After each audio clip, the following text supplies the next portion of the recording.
Assalamualaikum warahmatullahi wabarakatuh. Halo semuanya, kembali lagi bersama saya Ardi SPD MPD. Kita kembali lagi di mata pelajaran dasar-dasar desain komunikasi visual. Pada pagi hari ini kita akan mempelajari terkait bagaimana menjadi desainer komunikasi visual. Sebelum itu, anak-anakku semua, siapkan diri kalian untuk kita memulai pembelajaran pada hari ini. Ingat, sebelum kita memulai pembelajaran hari ini, mari kita berdoa bersama. Semoga apa yang akan kita pelajari mendapat berkah dari Allah Subhanahu wa Ta'ala, Tuhan Yang Maha Esa. Mari berdoa. Oke, terima kasih anak-anakku semua. Maka kita akan mulai ke pembelajaran kita pada hari ini. Baiklah, kita akan mulai dengan peta konsep yang ada di layar. Baiklah anak-anakku, pada pertemuan sebelumnya kita sudah membahas tentang bagaimana menjadi seorang desainer komunikasi visual. Di pelajaran sebelumnya kita sudah bagaimana membicarakan tentang teknopreneurship untuk jurusan DKP.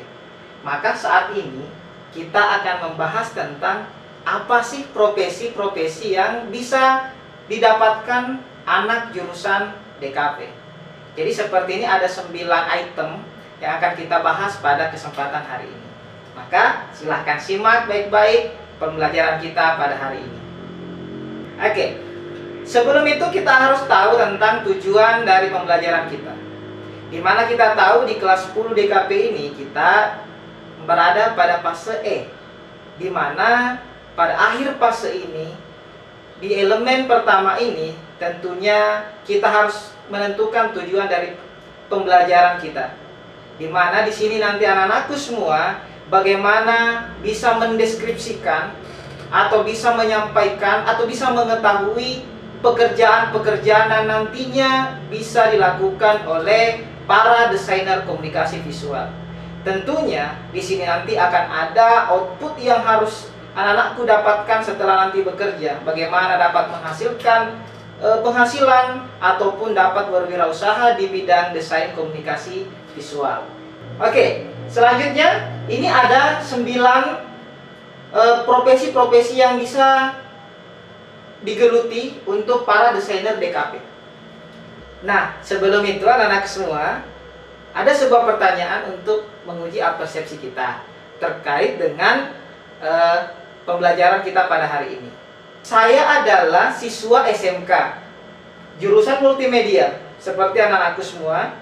Kemudian nanti pada saat saya lulus, saya tertarik untuk masuk ke jurusan desain komunikasi visual. Saya suka menggambar, tetapi hampir gambar saya ini tidak terlalu bagus. Pertanyaannya, apakah untuk masuk ke jurusan DKP itu harus sudah pintar menggambar? Jadi nanti silakan anak-anakku di rumah, kita akan coba renungkan semua bahwa apakah memang seperti itu. Maka nanti kita akan jawab bersama terkait dengan pertanyaan yang sering muncul ini. Oke? Selanjutnya kita akan bahas yang pertama terkait dengan ilustrator. Apa sih sebenarnya ilustrator itu? Di mana ilustrator ini merupakan orang yang bekerja menyediakan jasa pembuatan gambar ilustrasi. Di mana orang-orang ini, seorang ilustrator itu dia membuat perancangan gambar atau biasa membuat sketsa, makanya disebut dengan skater. Kemudian ada juga dia berada di bagian tinta atau inker. Kemudian ada juga di bagian pewarnaan atau coloring. Di mana ilustrator ini, disinilah orang-orang desainer, di mana ada 3 peran yang saya sebutkan tadi itu dapat bekerja secara individu maupun secara kelompok. Itu untuk ilustrator. Selanjutnya yang kedua yaitu komikus. Mungkin anak-anakku semua sudah biasa melihat membaca komik. Itu adalah hasil karya dari seorang komikus atau pembuat komik, di mana seorang komikus ini dapat membuat sebuah cerita komik di mana ceritanya itu biasa lebih kompleks. Jadi mungkin anak-anakku semua sudah pernah atau sudah sering ya membaca komik, dan itulah hasil dari salah satu pekerjaan-pekerjaan yang bisa dilakukan oleh anak-anak desainer komunikasi visual. Oke, selanjutnya yang ketiga, kita lihat apa itu yang ketiga. Yang ketiga adalah desainer grafis. Di mana desainer grafis ini biasanya itu akan produk-produk atau hasil-hasil desainnya itu berupa merancang sebuah desain, baik itu desain logo kah, atau desain kemasan, atau kan mungkin packaging yang ada beredar di sekitar kita, di mana desainer grafis juga kita membuat spanduk, membuat tweetball, membuat player-player yang bertebaran di mana-mana. Itu adalah salah satu dari hasil desain dari seorang desainer grafis. Tentunya ini menjadi peluang usaha nanti kita. Anak-anakku setelah ini mau membuka usaha desain, silakan untuk bisa menghasilkan penghasilan yang tentunya tidak sedikit pada saat kita tekun untuk menjalaninya. Oke, yang keempat, kita beralih ke yang keempat. Yang keempat ini adalah desain web, ya, di mana desain web ini hampir sama tadi dengan desainer grafis. Tetapi untuk desainer web ini dia bekerja di dalam web, atau dia biasa membuat website, baik itu website pribadi, website sekolah, organisasi dan sebagainya. Kemudian dia mendesain sekreatif mungkin, sebaik mungkin, sehingga nanti hasil desainnya itu bisa dibeli atau dibayar oleh yang meminta jasanya. Jadi ini adalah peluang usaha, salah satu peluang usaha yang bisa digeluti oleh anak-anakku semua yang di jurusan desain komunikasi visual. Oke, selanjutnya kita beralih ke yang kelima. Yang kelima kita bisa lihat ini adalah animator, di mana seorang animator ini adalah yang menciptakan atau membuat sebuah gambar, tetapi gambarnya itu bergerak, baik itu gambar 2 dimensi maupun gambar 3 dimensi, di mana pada bidang seperti ini itu biasanya itu bekerja di bidang perfilman, ya, film, televisi, game, itu semua adalah hasil-hasil dari seorang animator. Mungkin anak-anakku semua sering menonton film Upin Ipin, ya, Upin Ipin kah, Mickey Mouse kah, Doraemon kah, itu adalah hasil dari kerjaan seorang animator. Jadi kalau anak-anakku semua tertarik untuk menjadi animator, nanti kalian bisa menciptakan sebuah karakter, kemudian karakter itu dijadikan ikon, kemudian bisa dibuat menjadi sebuah film animasi. Ya, banyak bertebaran film-film animasi yang sering kita tonton, dan nantinya seorang peluang usaha dari anak-anak DKV itu sendiri tentunya salah satunya bisa menjadi animator. Oke, selanjutnya kita beralih ke slide yang keenam. Oke, apa yang keenam itu adalah seorang fotografer. Tentunya, di mana kita tahu bahwa salah satu, walaupun sekarang multimedia berubah menjadi desain komunikasi visual, tetapi di DKP tetap mempelajari tentang fotografer.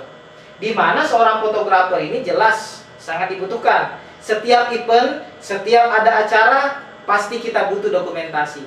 Di mana anak-anakku yang ahli atau yang sudah paham tentang teknik-teknik dasar fotografi bisa menjadi peluang usaha. Jika mungkin ada kegiatan acara dan sebagainya, itu bisa menjadi peluang usaha untuk anak-anakku menjadi seorang fotografer. Ingat, seorang fotografer itu tidak langsung hebat, tetapi butuh proses, butuh coba, akhirnya bisa tahu bagaimana komposisi yang bagus untuk menghasilkan satu gambar yang menarik dan sesuai dengan keinginan dari konsumen. Ya, di mana fotografer ini itu bisa kita ambil contohnya kita punya produk, kita bisa ngambil produk itu menjadi satu foto, kemudian kita publish ke media sosial, kemudian itu orang akan tertarik dan itu menjadi media promosi kita dari hasil dari jepretan kita. Oke, selanjutnya kita beralih ke yang ketujuh, yaitu teman dari video fotografer adalah videografer. Fotografer dan videografer ini tidak bisa dipisahkan. Ya, di setiap acara orang butuh foto, dokumentasi foto, dan juga butuh dokumentasi secara bergerak, yaitu dalam bentuk video. Di mana produk-produk dari video ini tentunya itu pengambilannya harus bisa anak-anakku semua itu bisa tahu bagaimana komposisi yang pas pada saat kita mengambil sebuah video. Kemudian kita harus tahu tahapan-tahapan dari seorang untuk menjadi seorang fotografer itu, dari mulai perencanaan, kemudian pengambilan gambar, kemudian editing sampai dengan ke finishing. Konsumen itu tinggal menerima hasil yang siap dipakai atau siap dinikmati oleh konsumen dari jasa videografer yang kita lakukan. Ya, tentunya tugas seorang videografer ini itu harus bisa mengambil objek, ya, harus bisa mengambil objek atau gambar itu dengan bagus dan menarik. Kita lanjut ke yang ke-8. Ada namanya editor video. Ya, ini adalah lanjutan dari seorang videografer. Videografer itu bagaimana dia tekniknya untuk mengambil gambar di lapangan. Diambil dari beberapa sudut, kemudian nanti tugas selanjutnya adalah diambil alih oleh sang editor. Di mana video-video yang ada tadi yang telah diambil oleh seorang videografer akan melalui proses editing. Di mana fungsi dari pengeditan video ini tentunya supaya orang tertarik untuk melihat dari hasil yang sudah kita buat. Oke? Kita beralih ke yang terakhir, yaitu yang ke-9, yaitu di bidang periklanan atau advertising. Ya, intinya seorang desainer komunikasi visual nanti peluang usahanya bisa membuat sebuah jasa periklanan. Kenapa? Karena kalau kita ingin memproduksi atau kita ingin menyebarluaskan hasil-hasil yang telah kita edit, tentunya itu melalui iklan-iklan. Mungkin kita sudah sering melihat iklan-iklan yang bertebaran di televisi, di media sosial, itu semua adalah hasil-hasil dari desainer-desainer komunikasi visual. Itulah tadi ada 9 peluang usaha dari anak-anakku yang saat ini belajar di desain komunikasi visual.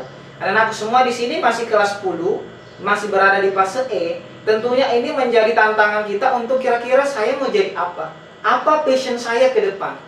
Ya, yang suka fotografer silahkan, yang suka videografer, animator, komikus, silahkan kalian kembangkan bakat kalian agar nantinya setelah lulus dari SMK kalian bisa membuka usaha sendiri atau kalian bisa berwirausaha dengan memanfaatkan skill-skill yang ada.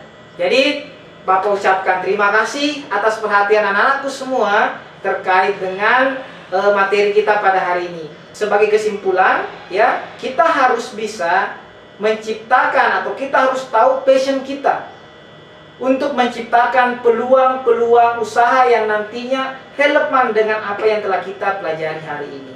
Terima kasih, saya Ardi SPD MPD SMK Negeri 4 Tanah Grogot. Assalamualaikum warahmatullahi wabarakatuh.